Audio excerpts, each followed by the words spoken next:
अगर अभी तक आपने द वॉइस को सब्सक्राइब नहीं किया है तो प्लीज़ अभी सब्सक्राइब करें। भिवंडी के ढाबों के बीच अपनी एक अलग पहचान बनाई है दस्तरखान रेस्टोरेंट ने, जो टेस्ट और एम्बियंस का बेस्ट कॉम्बिनेशन है। 300 से ज़्यादा ड्राई आइटम्स, स्पेशल तवा फ्राई और अद्भुत पिज़्ज़ा राइस। अपनी फैमिली और फ्रेंड्स के साथ कुछ सुहाने पल बिताने के लिए एक बार ज़रूर विजिट कीजिए दस्तरखान रेस्टोरेंट एट भिनार ऑक्ट्रॉय नाका, नासिक रोड, भिवंडी।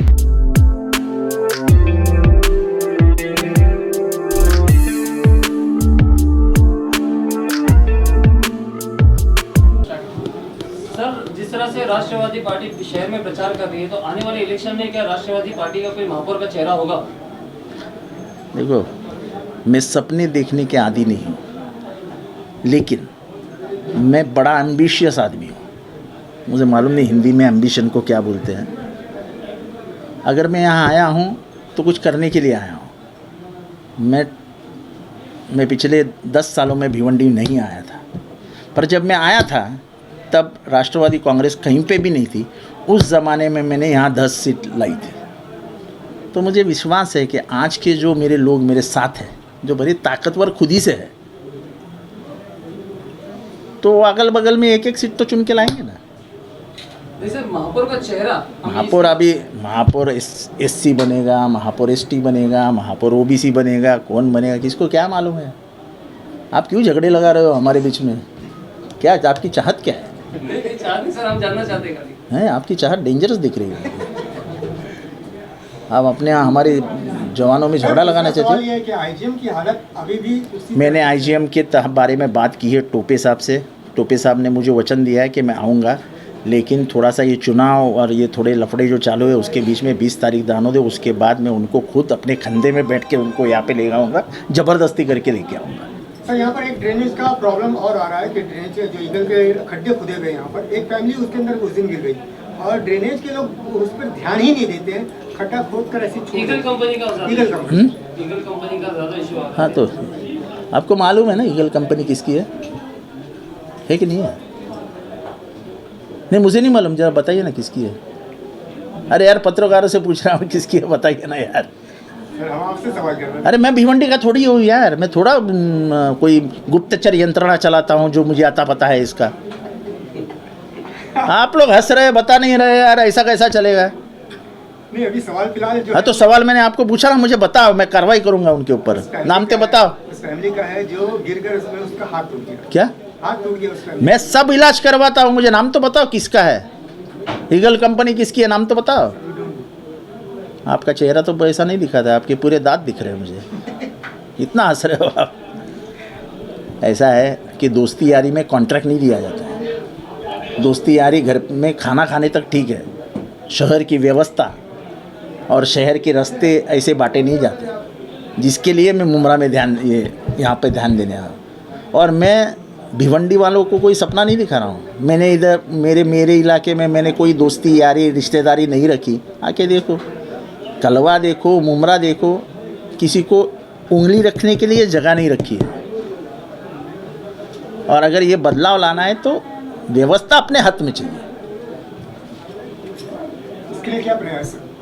वही कर रहा हूँ ना, लोग जोड़ रहा हूँ, चुनाव लड़ूंगा। सर, चुनाव लड़ेंगे और इलेक्शन में अगर आप अपनी पकड़ बनाने में कामयाब होते हैं तो भिवंडी के डेवलपमेंट के लिए क्या प्लान है सर? ऐसा है, भिवंडी के डेवलपमेंट का प्लान दिमाग में रख के ही मैं आया हूँ। बदलाव तो आएगा। मैंने मुमरा के चुनाव के 1 महीने के बाद लिखा था, सोच बदलो मुमरा बदलेगा। अब मुमरा का मैं तुम्हारे लिए खाना रखता हूँ एक होटल में, एक दिन आप आके देखिए, खुद ही जायज़ा लीजिए कैसे हालात थे। जिस शहर में कब्रिस्तान नहीं था, वो शहर में आज 5 एकड़ का कब्रिस्तान है। पहली ऐसी ज़मीन मिलाई गई जो वक्फ की नहीं है, प्राइवेट प्रॉपर्टी के ऊपर कब्रिस्तान बनाया गया है, और महापालिका ने 17 करोड़ रुपए खर्चे किए उसके ऊपर। उसके बाजू में 100 फुट का रोड है, 100 फुट नहीं, ज़्यादा ही। जो मुमरा में 2200, 2300, 2400 में फ्लैट बेचे जाते थे, वही मुमरा में उसी जगह में अब लोग 6000 रुपये से फ्लैट बेच रहे हैं। जब रियल इस्टेट में बदलाव आता है, जब रियल इस्टेट में तेज़ी आती है, तो समझ जाना उस शहर का विकास हो रहा है। आप लोग हैं, आप लोग जाके किसी भी बिल्डर के पास जाइए और बोलिए मुझे फ्लैट दीजिए, वो आपको रेट बता देगा। सर भिवंडी महापालिका जो है, भिवंडी कॉर्पोरेशन, वो करप्शन के लिए पूरे महाराष्ट्र में प्रसिद्ध है। तो सर उसको रोकने के लिए जो सरकार है, महाराष्ट्र सरकार, तो उसके ऊपर कुछ अंकुश लगा सकती है, क्योंकि हर डिपार्टमेंट अगर देखो मैं महापालिका का, देखो ऐसा वो ऑटोनोमस बॉडी है, ऑटोनोमस बॉडी पे ऊपर इतने शिकंजे कस देना ये कोई आसान बात नहीं होती है। इसके लिए वहाँ जो बैठे हैं जी, वो लोगों के ऊपर जो अंकुश होना चाहिए, जो लगाम होना चाहिए, वो सही रहेगा तो कुछ करप्शन नहीं होता है।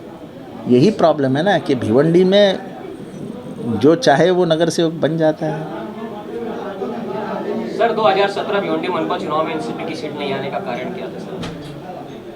मैं 10 साल आया ही नहीं तो मुझे क्या पूछ रहे हो? जिसके चेहरे पोस्टर पे लगे थे उनको पूछो। जब मेरा चेहरा लगा था तो मैंने 10 नगर सेवक चुन के लाए थे। सर विकास के आगे कहीं ना कहीं जो है ड्रग की तस्करी भी आ रही है आगे, और इसका देखो मैं एक बात बताता हूँ कि तस्करी सिर्फ भिवंडी, मुमरा, मालेगांव में नहीं होती। ड्रग्स ये हम लोग हैं जो अपने शहर को ड्रग्स के नाम से बदनाम कर देते हैं। आपको क्या लगता है थाना में ड्रग्स नहीं है क्या? इसकी रोकथाम के लिए क्या किया जाए सर? रोकथाम के लिए आपको पुलिस को जो करना है, पुलिस कार्रवाई करती है, लेकिन मैं आप लोगों को मेरी जो सोच है वो बताना चाहता हूँ। मैं अगर रात को 10 बजे के बाद घर जाऊँ तो मेरी माँ कॉलर पकड़ के खींच के अपना तेज करके देखती थी कि क्या बदबू आ रही है उससे। जरा भी शर्ट को सिगरेट का ये आया तो पूछती थी सिगरेट पिया क्या? मैं उसको इतना डरता था कि मैं आज तक सिगरेट नहीं पीता हूँ।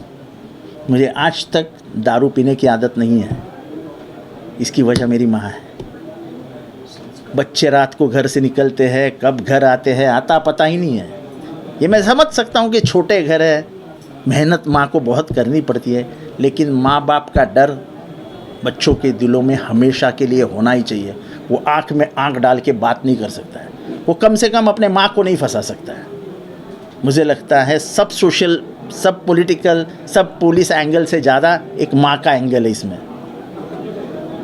माँ का डर जिस दिन बच्चे के दिल से निकल गया, उसके आँख से निकल गया, उसके दिल से निकल गया, समझ लेना वो बच्चा दूसरे रास्ते पे चला गया। मैं आज ये साफ बात करना चाहता हूँ। छोटे छोटे बच्चे रहते हैं 12, 13, 14, 15 साल के। माँ बाप नहीं जीत कर रहा था इसलिए मोटरसाइकिल दे दी। अरे फिर जब एक्सीडेंट में कुछ हादसा होता है वही माँ सर पटक पटक के रोती है। तो जिस उम्र में उसको डर होना चाहिए उस उम्र में उसका डर होना ही चाहिए। वो डर 50 साल तक उसको सीधे रास्ते पे रखता है। ये कोई पॉलिटिकल सोच नहीं है, ये सोशल सोच है। आप दूसरे के ऊपर उंगली मत दिखाओ, वो ड्रग्स इधर चल रहा है, वो ड्रग्स उधर चल रहा है। ड्रग्स पे जाने वाले बच्चों के ऊपर कैसे वापस खींच लाओगे, उसके ऊपर सोच रखना चाहिए। ये जो रात को 2-2 बजे 3-3 बजे खड़े रहते हैं ना बच्चे लोग, उनको डंडे मार के घर पे भेजना चाहिए। जो भी मैंने मुमरा में शुरू किया है, मैं बिना काम किए बोलता नहीं हूँ। मुमरा में मैंने बोल दिया है कि 12 के बाद एक भी आदमी रास्ते पे नहीं दिखना चाहिए। लोगों को बुरा लगे, लेकिन ये मैं खुद के लिए नहीं कर रहा हूँ। घर बर्बाद हो जाते हैं। एक बार नशे का चस्का लग गया तो समझ हाथ से निकल गया।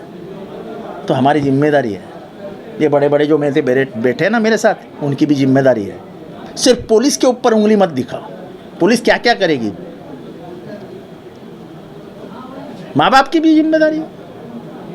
अगर ड्रग्स लेता है तो बताओ जाके कि मेरा बच्चा ड्रग्स लेता है, कहाँ से लाता है, पकड़ो साले को।